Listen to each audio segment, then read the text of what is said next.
All right, so today we're diving deep into ISKCON, something I think a lot of people are familiar with, at least on the surface, right? You see the robes, you hear the chanting, but we're going deeper. We're looking at some of those controversies, those criticisms that ISKCON has faced over the years, and with the sources we have, well, let's just say there's a lot to unpack. Yeah, it's quite a collection. I mean, we've got excerpts here touching on everything from how ISKCon started, back in the 60s, to some pretty serious allegations of manipulative practices and even financial motivations. It's a fascinating mix for sure. So, like, ISKCon emerged during that whole counterculture movement, right? Lots of young people looking for something more, something spiritual. And ISKCon, for many, seemed to offer that. Yeah. But, any movement that gains traction, especially one that attracts young folks, it's bound to raise some eyebrows, some concerns, right? Well, absolutely. And you have to remember, this was a time when a lot of new religious movements were popping up.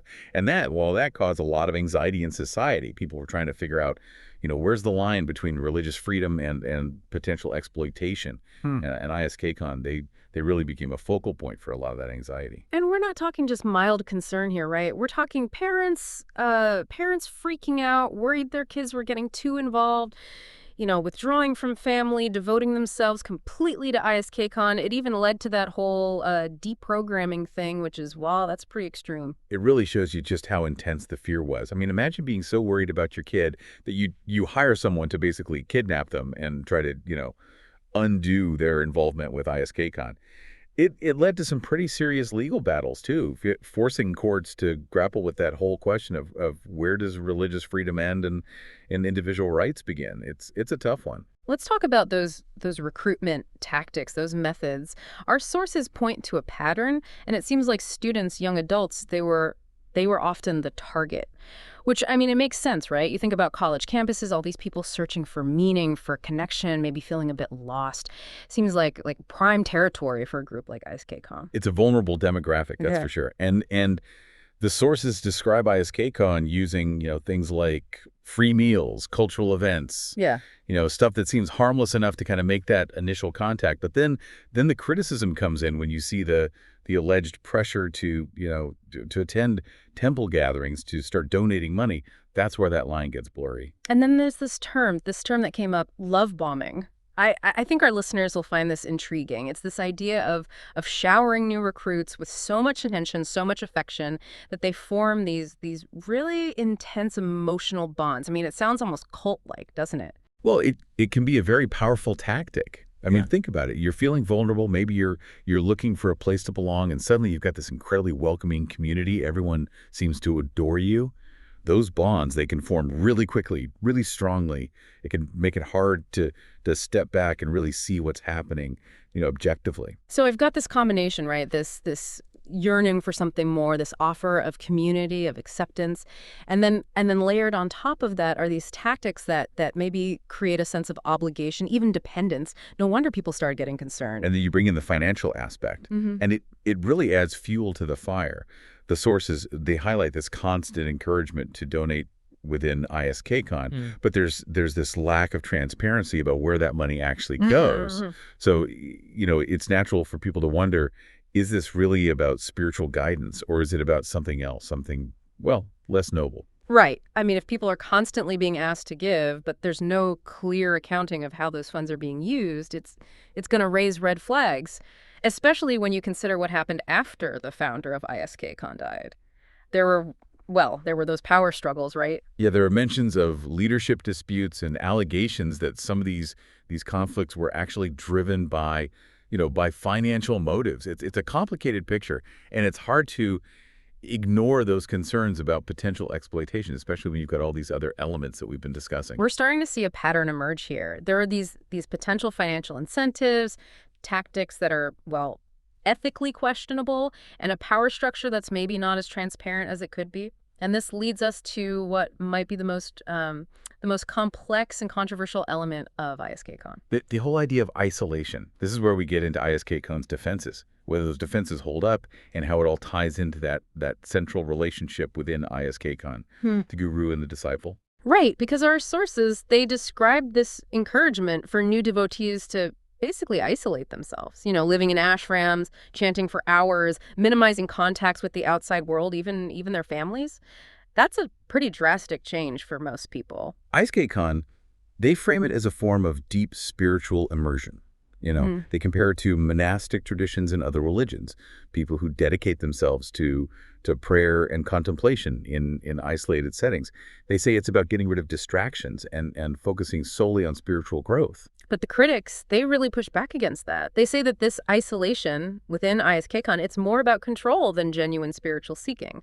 It's about limiting outside influences, preventing skepticism, reinforcing that dependence on the organization, and most importantly, on the guru.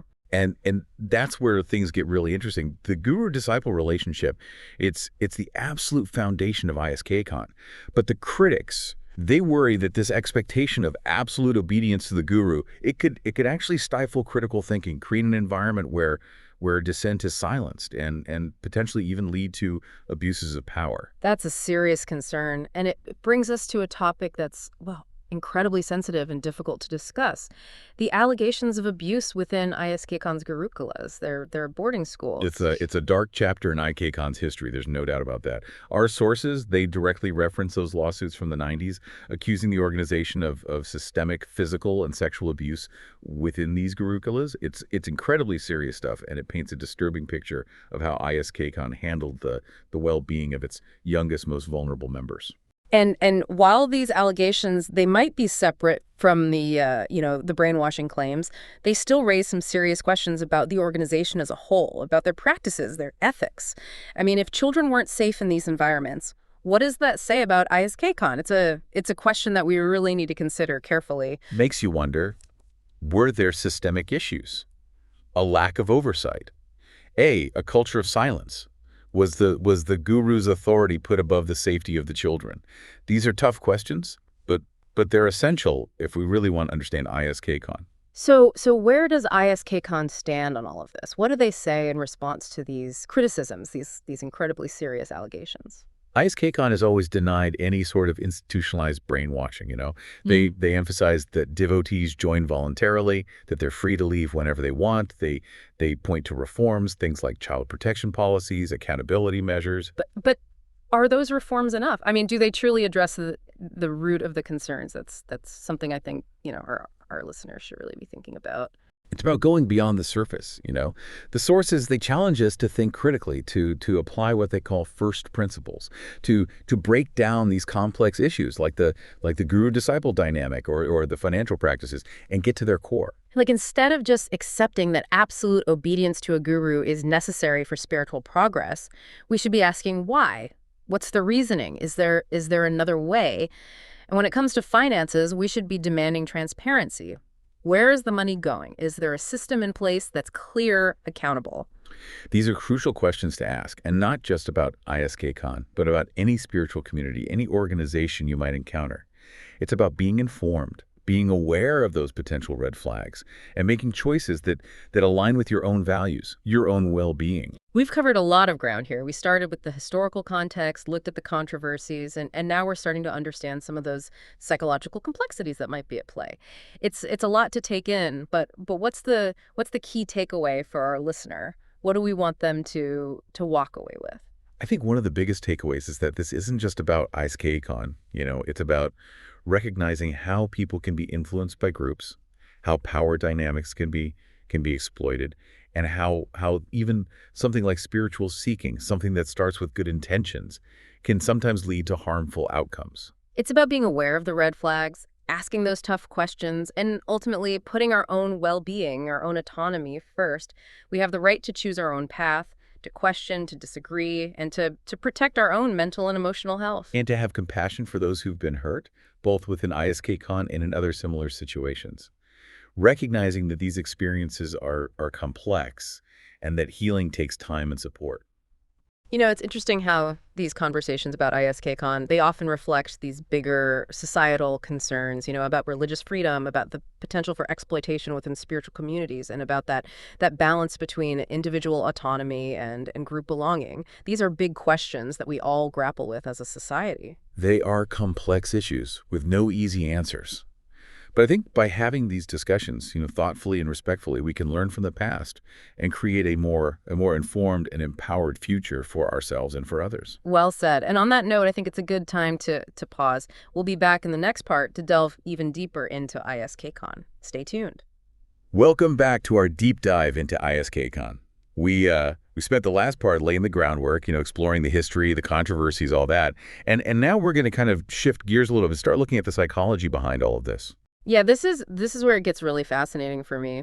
We've talked about the tactics ISKCon used, the environment, the whole belief system, but how do those things actually work on people?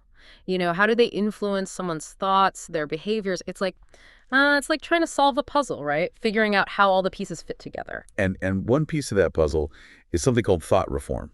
It's a kind of loaded term, but it basically refers to this systematic process of changing someone's core beliefs, their values. That sounds pretty intense. It can be. Yeah. The sources explain that thought reform often involves things like isolating people from their old support systems, their friends, their families, and then bombarding them with this new information, new interpretations of reality. And they might use guilt, shame to kind of control behavior. It's about breaking down someone's existing worldview and replacing it with the group's ideology. So with ISKCon specifically, are we talking about like that emphasis on living in the ashrams, the constant chanting, the focus on the guru's teachings as the absolute truth? Those things could definitely create an environment where it's hard to question anything, right? Or to challenge those beliefs. Exactly. It's about creating this closed system where other viewpoints, they're either minimized or even demonized. And in that kind of environment, well, it becomes a lot easier to mold people's thinking, to get them to behave in a way that conforms to the group's norms. What about cognitive dissonance? I vaguely remember that from Psych 101, but can you remind us what that is? Cognitive dissonance, that's that mental discomfort we feel when we're holding two conflicting beliefs, or when our actions don't line up with our values. It's like an internal alarm bell going off saying, hey, something's not right here. So let's say someone in ISKCon, they believe that the organization is genuinely about spiritual growth, but then they see evidence of, financial exploitation or abuse. That would create a conflict, right? Right. They're holding these two opposing ideas in their mind at the same time. And to deal with that discomfort, that dissonance, they might try to rationalize the negative stuff, minimize it, or even blame the victims. It's a way of protecting their belief system, their sense of belonging in the group, even if it means, distorting reality a little bit. It's like forcing the pieces of the puzzle to fit, even if they don't really belong together. And it's important to remember cognitive dissonance, it's a totally human response. We all experience it to some degree. It's not about people being weak-minded or gullible. It's about that natural human desire to keep our beliefs and actions consistent. But in a setting like ISKCon, where there's this strong pressure to conform, to not question the guru or the teachings, I can see how cognitive dissonance could become really powerful. It could be what keeps people from speaking out or even leaving, even if they have doubts. It's like they're trapped in their own minds. Exactly. And that's why it's so important to understand these psychological mechanisms. It's not about judging individuals. It's about recognizing how powerful the environment can be and the subtle ways that groups can influence how we think, how we act. But what about the people who do manage to leave ISKCon? I mean, it can't be easy to just walk away after spending so much time immersed in that world and that mindset. How do they even begin to process those experiences? How do they reintegrate back into, normal life? It can be a very, very difficult process. Our sources mention that ex-devotees, they often struggle with feelings of guilt, shame, even betrayal. Yeah, I can imagine they might feel like they wasted years of their lives or that they were somehow to blame for what happened to them. It's a lot to deal with emotionally. Absolutely. And on top of that, they might face rejection from family and friends who never understood their involvement in ISKCon in the first place.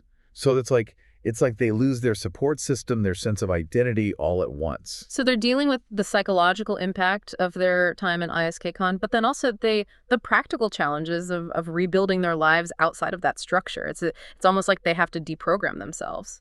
And that's why things like support groups, therapy, they can be so crucial for ex-devotees, they need a safe space to process the trauma, to work through all those complicated emotions, to figure out who they are now, and to reconnect with the world outside of ISKCON. It's a reminder that these experiences, they can have long-lasting effects, and it really underscores the importance of thinking critically, of maintaining a healthy skepticism, not just with groups like ISKCON, but with any group, any belief system that demands absolute obedience or encourages people to isolate themselves from the outside world. It's also important to remember that not everyone who joins ISKCON has a negative experience. Mhm. There are plenty of people who find genuine meaning and fulfillment within the movement, but by understanding these psychological factors, we can better recognize those potential red flags and make more informed choices about the groups, the belief systems that we choose to engage with. So we've moved from that historical context to the controversies, and now we're starting to get a handle on these psychological complexities. It's a lot to process, but what's the main takeaway here? What do we want our listeners to walk away with? One of the most important things to remember is that this isn't just about ISKCon.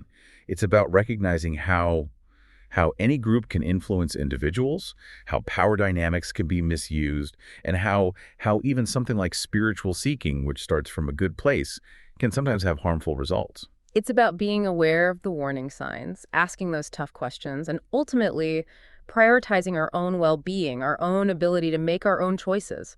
We all have the right to question things, to disagree, to protect our own mental and emotional health. And to have compassion for people who have been hurt, whether it's in ISKCon or in any other situation, to remember that these experiences are complicated and that healing takes time and support. It's striking how often these conversations about ISKCon kind of reflect these broader anxieties that we have as a society. Anxieties about religious freedom, about the potential for exploitation within spiritual communities, about that tension between wanting to belong to something and maintaining our own individual freedom. These are big questions, and they're not easy to answer.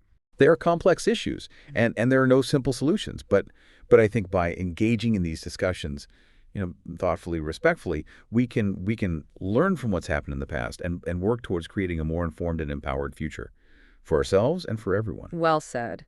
And on that note, I think it's a good time to take a break. We'll be back for the final part of our deep dive into ISKCon, where we'll explore where the movement stands today, the reforms they've implemented, and those ongoing debates about their practices and influence. We'll also look at what lessons we can all learn from ISKCon's story and how those lessons can help us as we navigate our own lives, with all the complexities of belief, belonging, and personal freedom. All right, welcome back. So we spent the last couple of parts really getting into ISKCon, haven't we? The history, the controversies, all that, even the psychology behind it all. It's been a pretty deep dive for sure. And now I think it's time to bring things up to the present. Like, where is ISKCon today? Has it changed? How has it responded to all those criticisms we've been talking about? Right, because it's not like ISKCon just stayed frozen in time, right? It's Yeah. had to evolve over the decades. So paint us a picture. What does ISKCon look like now in the 21st century? What's different? Well, one of the most noticeable changes is that they have made some efforts to address those concerns that we talked about. Like, they put in place child protection policies, there are ways to report abuse now, and they really emphasize, consent, individual choice. Okay, so those are definitely positive steps, no question about that. But the big question is, have those efforts been enough? Have they really led to real change within ISKCon? That's where the debate gets kind of tricky. Some people argue that these reforms, they're more about appearances than substance, that the fundamental power structure, that guru-centric ideology, it's basically remained the same. And I imagine there are still people who look at ISKCon with a lot of suspicion, who think that despite this outward image of peace and spirituality, the organization might still be engaging in some of those exploitative practices that we talked about earlier. You also have to remember that ISKCON isn't like a centrally controlled organization. Different temples might have different leaders, different styles, different ways of doing things. So it's hard to make sweeping judgments about the whole movement. It's not a monolith. That's a good point. You can't just lump everyone together. But I'm curious, what about how the public sees ISKCon? Has that changed at all over the years? It's interesting, actually, how ISKCON has tried to kind of rebrand itself. You see them focusing more on community service, engaging in interfaith dialogue, promoting vegetarianism, things that have a wider appeal, that don't necessarily carry the same baggage as some of those past controversies.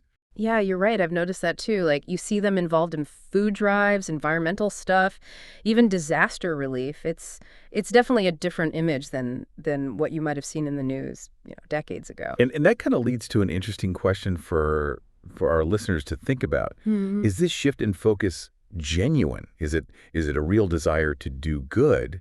Or is it more about, public relations, a way to kind of clean up their image, distance themselves from the past? It's probably a bit of both, isn't it? I mean, Yeah. you can have sincere intentions, but also be aware of the need to address those past issues, to improve how people see you. It's human nature. Absolutely. It's a complex situation, and I think ultimately it comes down to each individual's own interpretation. You have to weigh the evidence, Yeah. consider the criticisms, look at the reforms they've made, and then decide for yourself how you view ISKCon. There's no right or wrong answer.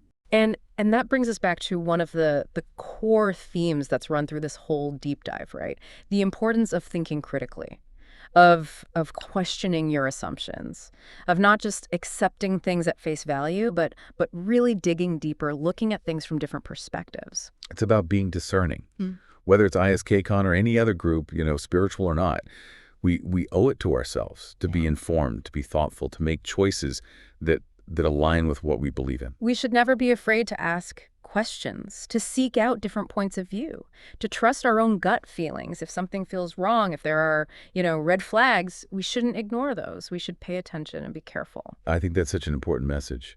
So as we wrap up this deep dive into ISKCon, I want to leave you, the listener, with one final thought. Go for it. That search for meaning, that desire to belong, it's something we all experience, right? Yeah. It's part of what makes us human. And it's often what leads us to spiritual communities, to groups that offer a sense of purpose, a sense of connection. Yeah, it makes sense. We're social creatures. We want to connect with others. We want to feel like we're part of something bigger than ourselves. Exactly. But that search, it should never come at the expense of our own individual freedom, our ability to think critically, our own well-being. Mhm. We have the right to question, to doubt, to disagree, and we should never feel pressured to conform or to silence that inner voice. I think that's a perfect way to end this deep dive. This hasn't just been about ISKCon, It's been about empowering ourselves, to be informed, to be discerning, and to make choices that lead us to real fulfillment, real growth. So as you continue on your own journey, remember, be curious, be critical, be compassionate, and most importantly, be true to yourself. Thank you for joining us for this deep dive into ISKCon. It's been a fascinating exploration, and we hope you found it insightful, thought-provoking. Until next time.